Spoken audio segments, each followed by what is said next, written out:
મારા દોડિયા પાંદડા વાળા હાથ લડકે ભાગે ભૂતા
પૂરું કરી દેવું છું, પણ એક 5 મિનિટનો પ્રસંગ નહીં કહું મને હોજરી નહીં મળે.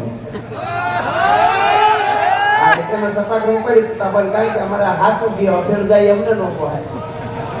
પણ એ ભજનની પરંપરાની મેં ગીતમાં થોડો સાર લઈ લીધો બાપાનો વાતનો બધો બાપા રામદેવથી લઈ બધો. પણ એક વાત મને અહીંયા જે ધર્મના સ્થળો આજે છે આવા મહાપુરુષો બેઠા બેઠા હમણાં અમે ગેડિયા દર્શન કરી આવ્યા. ગેડિયાનો ઠાકર સાહેબ તમે વિચાર કરો મને એનો ઉજળો ઇતિહાસ તો બહુ જબરો છે. પણ એમની 12મી પેઢીએ મગા બાપા થઈ ગયા જીવતા સમાધિ 13 સંતો અહીંયા લીધી છે જીવતા સમાધિ. જેમ અહીંયા બાપાએ પણ જો આ બાજુ જમ્મુમાં આ બાજુ જમનામાં અને વચ્ચે આવી બેહી ગયા બળદેવ બાપાને થાપો લીધી દીધો અને આમ કરીને હે રામ કરે ત્યાં ઘોડિયામાંથી પ્રાણ છૂટી જાય. કયું કનેક્શન હશે કોઈથી ખાલી વિચાર તો કરજો. તાણે ન આવે તાણે રાડું જ થાય. પોપટને તમે રામ બોલવાનું શીખાયું હોય ગમે એવું રામ રામ રામ જ કરે, પણ જે મીંડની પિંજરામાંથી મીંડની તડાક મારે તો એ એમ થાય. કઈ રામ ન આવે. હબાકા મોતના જ્યારે વાગતા હોય ત્યારે હરી આવીને ઉભો રહે. સાહેબ ગમે એટલા વળ ખાવા વાળા યુવાધન આપણે હોય બેનું દીકરીને એમ થતું જુવાન છો મારે જુવાની છે મોજ કરી લેવી, જુવાનોને થાય મોજ કરી લેવી. પણ જેથી આ હાથ આમામ થાય ને કોળીઓ અવળો જાય ને તેથી એમ થાય કે હે પીપળીના પીર હવે તારા સિવાય કોઈ મારો આધાર નથી. એની કરતા પેલા સમજાઈ જાય તો હારું હારું અને હારું.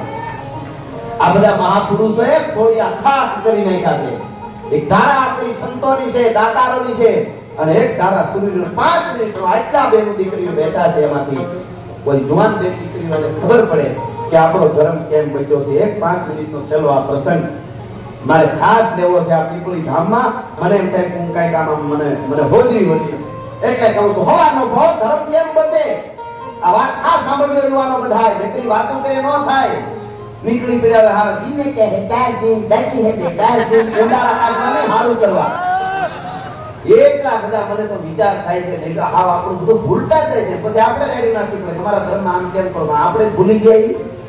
હું નાનો હતો તો મારા માં પાણી અને દી આચમો હોય બરોબર બાપા દી આચમી ગયો હોય સંધ્યા ટાણું હોય પાણી આ બાજુ હું તમારા બેનું કામ પાણી પીવા જતા હોય છોકરાને ખબર ન હોય મારા માં પાછા આવતા પાણી ન પીતો હોય 15 મિનિટ કે ધૂપ દીવાલ કામ થઈ ગયું છે. ધૂપ દીવાલ સંધ્યા આપી કે પછી પાણી પીવે મોઢામાં કાંઈ કામ ન નખાય. હવે આ કારણે તો આરતીની ઝાલર લાગે કે હાલ એટલે વાળું કાણું થઈ ગયું લાવો હવે તારી ભલી થાય. આ કાંઈ આલારામ છે આરતીનો. એટલે આપણે જાગૃત થાશું તો આપણા ધર્મ માટે પછી બીજા નકર મેં શરૂઆતમાં કીધું ફરીવાર કીધું ચેનલો આખી બની છે હિન્દીમાં રામાયણ મહાભારત એટલું કરી રહ્યા. જો આપણે એક નહીં થાય તો આપણું બધું વીખી ચૂકી નાખવા માટે એવી તો તાકાત તો તૈયાર જ છે, પણ આપણે જો સમજી જાવું તો ઈ ધર્મ માટે આજે આવા બાપા જ્યારે અવાજ કરે ભક્તો, ત્યારે વરહમાં 2-5 વાર આવી અને આપણે ખાલી ગોળ જ કરવાનો છે. આવા ઠેકાણે હારા ઠેકાણે આપવાનું ઈ કઈ માંગ્યું નથી. તે દી નહોતું મેં તો આજ ક્યાંથી માંગ્યું? તે દી વિશ્વાસ હતો કે ઓલા માટીના બલોયા લઈને દેવા ગયા હતા સવારામ બાપા. તમે વિચાર કરો, ત્યાં હોનાના થઈ જાય. હા હા, મોલાન પાછું દેવા આવવું પડે. તમે વિચાર તો કરો કેવી પરંપરા છે. એક તાળો લાડવાનો હોય એ બીજાને દેવા માટે દે. જમનામાને કે કોકને કે આ ફલાણા ઠેકાણે બાપુને બહુ દયાઓ સાધુડાની જમાયત આખી આવી જાય. એટલે કીધું લાડવા છે પણ બીજી વાર માઈક છે તો, અને તેથી સવારામ બાપાએ કીધું કે એની માથે કપડું વઢાડી દો ને, એટલે રણુજાનો રાય પૂરું કરવા વાળો બેઠો છે. હવે એમાં કાંઈ આપણે ક્યાં સીધું કનેક્શન હોય એને ક્યાં ફેર પડવાનો છે સાહેબ? હરિયાના ભાવથી જો કરો આકલો ઢીંગલો ચીથરા તણો ધૂણે, એને વિશ્વાસ છે. ગીતામાં કીધું એમ આને વિશ્વાસ તો આ ભક્તરાજો ગીતામાં કીધું કે 1 ડગલું હાલ તો 10 ડગલા હાલું, તો 10 ડગલા હાલ તો 50 ડગલા હાલવા માટે તૈયાર છું. પણ આપણે તો વિશ્વાસ નથી કઈ બહુ ને ઈ જ વાંધો પડે છે. એટલે આ સંતોની પરંપરાની વાતો થઈ, પણ એક ધર્મને બચાવવા માટે એક બાજુ આ ભજન અને એક બાજુ કેવો વખત ને કેવી રીતે મારા દેશની દીકરીએ અને સૂર્યોએ ધર્મને બચાવ્યો એનો આ 5 મિનિટનો સેલો પ્રસંગ. ફળાનો ફળ ઉદયાચરના વર્ણેથી ભગવાન નારાયણે કોર કાઢી જણા જણા જણા જણા કરતો હુરજ ઉગ્યો, અને એક બાજુ વિષ્ણુનો હારો, લક્ષ્મીનો તાપ, ચંદ્રનો બાપ, દરિયો ગાંડો થયો અને સોમનાથ દાદાના મંદિરને ઠપાટો મારવા માંડ્યો. ભૂગો ભૂગો ભૂગો કરતો. અને એવે ટાણે એક બાઈ, જુવાન બાઈ 7 વર્ષના પોતાના બાળકને આંગળીએ લઈ અને સોમનાથને પગે લાગવા માટે આવી. પગે લાગી બાઈ પાછી વળી એક બાજુ આમ ખૂણામાં આગળ નજર કરી, થોડાક આંસુ આવ્યા, સુંદરીથી આંસુ ધોઈ અને હાલતી થઈ દીકરાએ કીધું, માં મારા બાપ પાસે તો લઈ જા આવે. તો ગાય બેટા ઘરે એવું ના બોલાય. નહીં, મારો બાપ ક્યાં છે? મારા બાપુજી મારી એને વાત નહીં કરે તો ડાયરેક્ટ ઘરે જઈને કહીશ. નહીં, જેમ જેમ માં બોલતી જાય એમ દીકરો જીદ પકડતો જાય. કાયમ હું તારા પાસે વાત કરતો, તું કહેતી કે તારા બાપ પાસે સોમનાથ લઈ જાવ, ત્યાં છે તારો બાપ. ગામના છોકરા મને એમ કહે છે તું નવાબો છો, તારા બાપ વગરનો છો. તો હું બાપ વગરનો છું? મને જવાબ આપો. નહીં, મને મારો બાપ ક્યાં છે બસ એટલું કહો. લગાય છે ડગલું નહીં ભરું. એટલે કીધું બેટા જો મંદિરમાં બેઠો ઈ દાદો, ઈ તારો બાપ કે ઈ તો દુનિયાનો બાપ દાદો સોમનાથ છે. માં હું મારા બાપની વાત કરું, મને વાત કર. 2-3 વાર કીધું કે દુનિયાનો બાપ સોમનાથ છે. ત્યારે ઈ બાઈ 7 વર્ષના પોતાના દીકરાને એક બાજુ ખૂણામાં લઈ જાય, આમો બેહારી અને વાત કરે છે. આ નાનો એવો પ્રસંગ સાંભળજો. એમ કહે છે બેટા તો સાંભળી લે. તો એમ કે મંદિરમાં બેઠો ઈ દુનિયાનો બાપ છે તો સાંભળી લે. એક દિવસનું તારું ઓલા બાળકને ઓલી માં વાત કરે છે આંગળી લઈને. એક દિવસનું તારું બપોર પછી, બપોર થોડાક નમી ગયેલા, એક 22 વર્ષનો તરવરિયો યુવાન જુવાની ભગત રમતી આવે. કેડી દડે રમતો તો, કેડી દડે ભાઈબંધોના હાથે રમીને આવ્યો. ઘોડા ખેલવા, કેડી દડે રમવું, મોજ મસ્તી કરવી, એવો જુવાન ફાટી દુબારે ગયો. ઘરે આવ્યો, ભાભીમાં ને આવીને એટલું કીધું, ભાભીમાં જટ ખાવા દે, બહુ ભૂખ લાગી, આ તો મોડું થઈ ગયું રમવામાં, કેડી દડે બહુ જલ્દી ખાવા દેજો. બેહી કીધું દેવરજી બેસો તો ખરા, આપું છું હમણાં, બેસો તો ખરા. બેહી ગયા. એ બેઠો, ઓલી બાઈ વાળા છોકરાને વાત કરે છે કે બેહી ગયો ખાવા. કીધું ભાભીમાં વાત ન લાગી ગઈ, ખબર ન પડે આ રોટલો ક્યારે હોય તો ક્યારે છે દેવરજી, ગયો આ રોટલો, ગયો આ દહીંની તારણી, ગયો આ બીજું ત્રીજું મેળ્યા દેવા. ભાભીમાં કીધું ને હું બેસું એની પહેલા થાળી તૈયાર થઈ જવી જોઈએ કાલથી, ખબર પડે જ નહીં. એટલી 2-3 વાર કીધું ત્યારે આ દેશની નારી શક્તિ બોલી જોજો. એને શું કીધું, ઓહો હો હો, મારા દેવરને એટલી બધી ઉતાવળ છે કે બપોરા કરી રોટલો ખાઈ સીધો સોમનાથની સખાતે જવાનો લાગે છે. એટલી બધી ઉતાવળ હોય એવું લાગે છે. આમે જો ધર્મ ક્યારે ટકે? સોમનાથની સખાતે જવાનો હોય એવું લાગે. મારો દીકરો સીધો આયા, મારો દેર સીધો આયાથી ખાય. એટલે કીધું ભાભીમાં સોમનાથની સખાતે કેમ? તો કે દેવરજી ખબર નથી તમને? ના ભાભીમાં મને કાઈ ખબર નથી. તમને ક્યાંથી ખબર હોય? બસ ઘોડા ખેલવા, મોજ કરવી, ઘોડા કુદાવવા, કેડી દડે રમવું, તોફાન કરવા અને ઘરે આવીને રોટલા બગાડવા. રોટલા બગાડવા કીધું પ્રકૃતિનો મરો બદલાવો. ભાભીમાં તમે મારા ભાભી એટલે માં છતાને હું તમને માં જેવો માનો એટલે લાડ કરું છું. જટ ખાવા દો નામ. તમે રોટલા બગાડવાનું કેમ કહો છો? મને જવાબ આપો. સોમનાથની સગાઈ કેમ જવાનું છે? જવું પડે તો દેવરજી સાંભળી આફ્રિકાના જંગલમાંથી નીકળેલો ટેકારી નામનો અજગર શિકારને ભરડામાં લે અને ભારતવર્ષને ભરડામાં લેતા યવન દળ ઉતર્યા છે સોમનાથની માથે અને જફરખા એટલી આ નહીં અને આ તિથિએ મંદિરને તોડવાનો છે. તો મને એમ થયું મારા દેવરને આ મંદિર તોડવા આવે છે સેનાઓ, તો સોમનાથને બચાવવા હારું જવું છે એટલે ખાવાની ઉતાવળ છે. એટલી વાત કરી કે ઓહો હો એવું છે ભાભીમાં? તો કે હા. ઈ આમ રોટલાને પગે લાગ્યો, બટકો ન કર્યો, આમ ભાભીમાં ને પગે લાગ્યો અને એટલું કીધું જાઉં છું. અરે કેવતી ખાઈ તો લ્યો પછી કાઈ એટલી બધી થોડી ઉતાવળ હોય.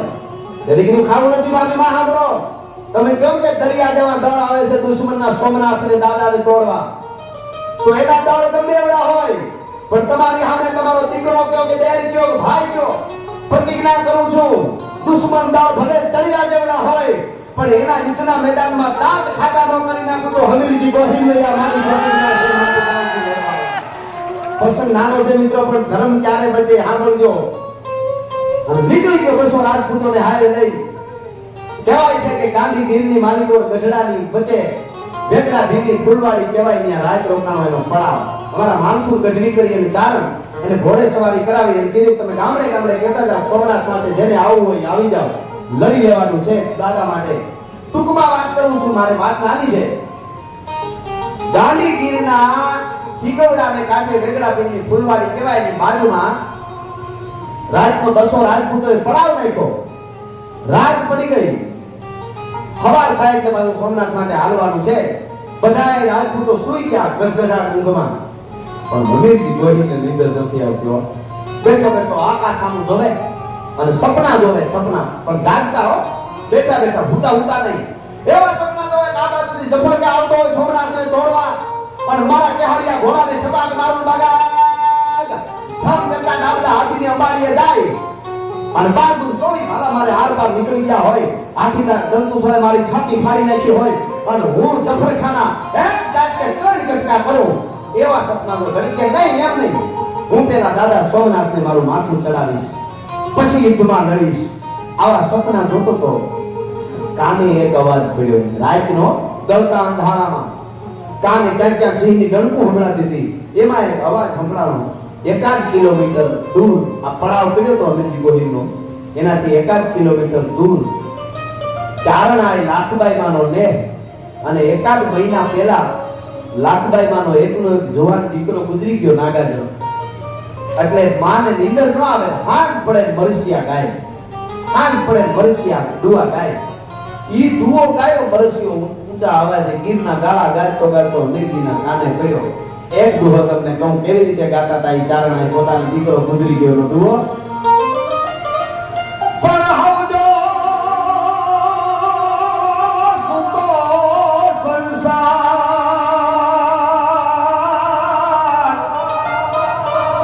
પણ હાયર ના દળ કોઈ દી હુએ જ નહીં મારા ઘટમાં પુકારમાં. અરે આજે નાખીને હાલો ના ગાજણો એ વાત પડ્યો હમીરજીને કાને. આવા મરસિયા કોણ ગાય છે? સવારમાં સૂરજ ઉગે સીધો લાખબાઈ મને નેહણે ને પગે લાગ્યો, માં તમે મરસિયા ગાતા હતા? અરે બેટા હું મરસિયા ગાતી, તને કઈ અપશુકન છે ભાઈ? માફ કરજે, મારો દીકરો ગુજરી ગયો, હું કરું? હું જુવાન જો દીકરો મારો ગુજરી ગયો છે. ઓહો મારી એવું છે કે હા માં એક વિનંતી કરું. અરે બોલ ને મારો બાપ. આજ હાંજે મરસિયા ગાતા હતા એવા મારા ગાયશો હે કે હાંજે મરસિયા ગાતા હતા એવા મારા ગાયશો? અરે મારો વિહામો મારો બાપ જુવાન જોત રૂડો રૂપાળો આવો જુવાન આદમી તું મરસિયાનું મને કે મને પાપ ચડાવવું છે બેટા? તને માતાજી નરવો રાખે, શું કામે મરસિયા તારા ઉડાવ જીવતા જાગતાના? કે માં આ ખોડિયું તમારી સામે ઊભું નહીં તો ખાલી જોવાનું છે. સોમનાથને માથું આપી દીધું છે એના માટે મરી જવાનું છે. ધર્મ ક્યારે બસે સાહેબ? એવું છે કે હા લાખભાઈ મેં એટલું કીધું બેટા તો આવો રૂડો રૂપાળો જુવાન નીકળી ગયો, કોઈ રોક્યો નહીં? એટલે એમ ન પૂછું લગ્ન થયા છે કે નહીં, એમ પૂછું કોઈ રોક્યો નહીં? સામો જવાબ એટલો જ આવ્યો હમીરજી કે રોકવાળું હજી કોઈ છે નહીં. એટલે ખબર પડી કે લગ્ન નથી ત્યાં. તો કે બેટા કુંવારા ન જવાય. તો માં મડાને કોણ દીકરી આપે? મડા એ કોણ ફેરા ફરે? કદી લાખબાઈ મેં કીધું મળા અરે ફેરા ફરે એવી રાજપૂતાણી આ દેશની ધરતીમાં હજી જીવે છે, એમાં બીજો આવે નહીં હો. એવું છે કે હા તું આહે વાહે ઉયા તારો પડાવ લઈને બસો રાજપૂતોનો, હું વેરડો લઈને આગળ જવાની વેગડો ભીડની ફૂલવાડી કહેવાય ને, વેગડો ભીડ રહે છે ત્યાં જાવ ને એની દીકરી આજે તારા લગ્ન કરાવો છે. લાખભાઈમાં વેલા પૂગી ગયા છે. ટૂંકમાં વાત કરું સાંભળજો. ત્યાંથી વેગડા ભીડને વાત કરી તારી આ રીતે થાપણ મોટી થઈ ગઈ છે. જેઠવા રાજપૂતોની દીકરી હતી રાજન, વેગડા ભીડે તો મોટી કરી હતી પણ હકી દીકરીથી વિશેષ હતી. એને જઈને કીધું કે વેગડા ભીડ આજ વખત આવી ગયો તારી દીકરીને પરણાવવાનો. તો હા કારણ આય તમે કયો એમ કરવાનું હોય ને, એમાં થોડું બીજું આવે કે તો આજના જ ફેરા ફેરવાનો છો, કાલે તો સોમનાથ માટે ચડી જશે. તો કે વાત ખાસી પણ મારી દીકરી રાજન, મારી લાડકી દીકરી, મારો કાળજાનો કટકો છે, મારે જરા પૂછવું તો જોઈને એને, કારણ કે એક જ રાત રોકાવાનો અમીરજી ગોહિલાને. મિત્રો 17-18 વર્ષની રાજબાઈ નામની દીકરી, આ દેશની દીકરીઓ પોતાના અંગને ઉગાડા કરીને પ્રદર્શન કરવા વાળીઓને કોકથી સમજાવવું જોઈએ ભારતની દીકરીઓ કેવી હોય. ભલા માણસ, ભારતની દીકરીની મર્યાદા શું હોય. ગાડીગીરના ભીતુમાં ભીતડામાં ગાયન કરતી હતી રાજન, વેગડા ભીલની દીકરી. પાછળ આવીને બાપે કીધું વેગડા ભીલે, બેટા રાજન તારા લગ્ન કરવાના છે. બાપુ મને હું કામ પૂછો છો? ગાય કરતી કરતી હરમાઈ ગઈ, નીચે જોઈ. બાપુ મને પૂછો કા લગ્ન કરવાના હોય તો કે બેટા પૂછું એટલા માટે છે કે અમીરજી ગોહિલાને તારા લગ્ન કરવાના છે. આજની રાત અમીરજી ગોહિલાને રોકાવાનો છે, કાલે સોમનાથને માથું આપી દેવાનું છે. એટલે તને વાંધો નથી ને, એક રાત રોકાશો, ખાલી એક જ રાતનો સંસાર છે તારે. એ આમ ગાયું કરતી તા આમ હામું નહોતી જોતી, પણ એમ કીધું ને એક જ રાત રોકાવાનો છે. એ ગારાળા હાથના છાંટા ઉડ્યા તા, એ આમ પરસેવો લૂછતા લૂછતા બાપની હામું જોઈ અને રાજને કીધું બાપુ સૈયર પેરું ચૂડનો જીડલી અખિયા લાલ પછી ઘડી ભર રહું સુહાગણી કોઈ હાલ આઈ. હા હા હા મારી સૈરું મને કાયમ પૂછતી, માગા આવતા તું ઠેરી દેતી, નથી કરવા મારે લગન. સૈરું કે તો તારે કોનો ચૂડો પહેરવો? તેને હું કહેતી હતી સૈયર પેરું ચૂડલો જીડલી અખિયા લાલ ઘડી ભર રહું સુહાગણી તોય મારું આખું આખું ન્યાલ. બાપ પૂછવાનું ન હોય રાજલને. અને મંગળ વર્તાના ઘડિયા લગન લેવાના. ઈ રાજલના લગ્ન નવીનજી ગોહિલાને થયા અને બીજા 200 રાજપૂતો ભીલની કન્યાઓને ત્યાં પરણ્યા ગીરમાં. અને પછી કન્યાદાન દેવાનું જ્યારે વખત આવ્યો ત્યારે 1100 ભીલ આમ પરિવાર માથે રાખી અને બોલ્યા હતા કન્યાદાનમાં દીકરીના મામેરામાં અમે 1100 માથા આપી છે. આ રાજપૂતોની પેલા અમે કપાશું. શું ધર્મ છે સાહેબ? રાજપૂતોની પેલા અમે કપાશું. અને પછી એક રાતની અમીરજી ગોહિલ રોકાય છે અને બીજે દી સદિયા છે બખ્તર પાયકા નક્તર શકર બકર ગણ શંકરના મરદોઈ મુસાળા ધરમ ધજાળા ગજરે ડાળા ડુંગરના અસરાણ બેગલતલ ફેકલ ફેકલ સોમનાથના પટાંગણમાં ગમનસાણ યુદ્ધ જામ્યો. તેથી બધાય તો લડ્યા હતા, અમીરજી ગોહિલ લડ્યો તો, 18 વરણ લડ્યા હતા, પણ સાહેબ સોમનાથને બચાવવા માટે તાળીઓ પાડવા વાળા કિન્નરો 2000 પકડી ગયા હતા સોમનાથના પટાંગણમાં. આજે ધર્મ ઉપર કરવા વાળા જેવું આવું કરે તો ઘણા નથી જાગતા, તો એમ થાય બોલા તાળી ઉપાડવા વાળા કપાઈ ગયા હતા, આપણને કેમ ઝેર નથી આવતું? અરે કપાઈ ગયા. ટૂંકમાં વાત કરું, આય રાજલ આય લાખબાઈ માં અમીરજી ગોહિલના મરસિયા ગાયા. અમીરજીનું માથું પીડ્યું, આખો ઇતિહાસ જબરો છે. અને અમીરજી ગોહિલના પાળીઓ થઈને બેહી ગયો. જે 7 વર્ષના દીકરાને માં વાત કરતી હતી ને, એ એમ કહે છે કે બેટા તું એમ કહેશો કે મંદિરમાં બેઠો એ તો આખી દુનિયાનો બાપ છે, એ આખી દુનિયાના બાપને જરૂર પડી તેથી માથું દીધું ને, એ આ બાજુ બેઠો એ અમીરજી ગોહિલ તારો બાપ છે. એ અમીરજી ગોહિલ તારો બાપ, એક રાતનો મારો સંસાર. અને ઈ રાજલ હું પોતે છું, બધા માણસ તારા બાપ આરે મંગળવર્તી, પણ મને ખબર પડી ગઈ હતી કે તું તારો જીવ મારામાં આવી ગયો છે. તારા બાપનો દાન એ મારા પેટ રહી ગયું, મને ખબર હતી એટલે હું સતી નથી થઈ. આવી રીતે જ્યારે ઘટનાઓ દેશમાં બની છે ત્યારે ધર્મ બચ્યો છે. ધર્મ રહેશે તો રહેશે ધરા અને કબ જાહે પુરુષાન. એક વિષમ ભર ઉપરે તું રાખીને ભરો હો રાણ. એટલે કેવું પડે છે કે ધડીકા પાતાળ છે, ધડીકા લાગી ધક્કા